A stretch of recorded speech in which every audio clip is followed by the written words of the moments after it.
എന്താ പ്രശ്നം? സാറേ, ഞാൻ സാറിനൊരു പ്രപ്പോസലായിട്ട് വന്നേ. പറഞ്ഞു. പെൺകൊച്ചും ഡോക്ടറാ, 100 പവൻ സ്വർണം, Honda city car, 1.5 acre rubber തോട്ടം. എന്താ താൻ എന്നെ കുറിച്ച് എന്താ വിചാരിച്ച?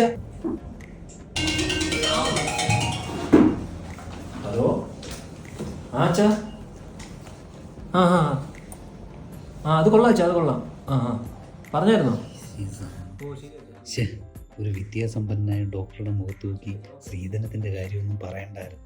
ശശേ, വളരെ മോശമായിപ്പോയി. ഓക്കെ, നമ്മളിവിടെ പറഞ്ഞു നിർത്തി. ഇവിടെ സർക്കാർ ഉദ്യോഗസ്ഥർക്ക്, എഞ്ചിനീയർമാർക്ക്, പോരാത്തിന് കൂലിപ്പണിക്കാർക്ക് വരെ കൊട്ട കണക്കിനാ കൊടുക്കുന്നത് സ്ത്രീധനമായിട്ട്. ഇപ്പൊ വിളിച്ചത് എന്റെ അച്ഛനാ. 1.5 കിലോ സ്വർണം, ഒരു BMW കാർ, 10 ഏക്കർ റബ്ബർ തോട്ടം. എങ്ങനെ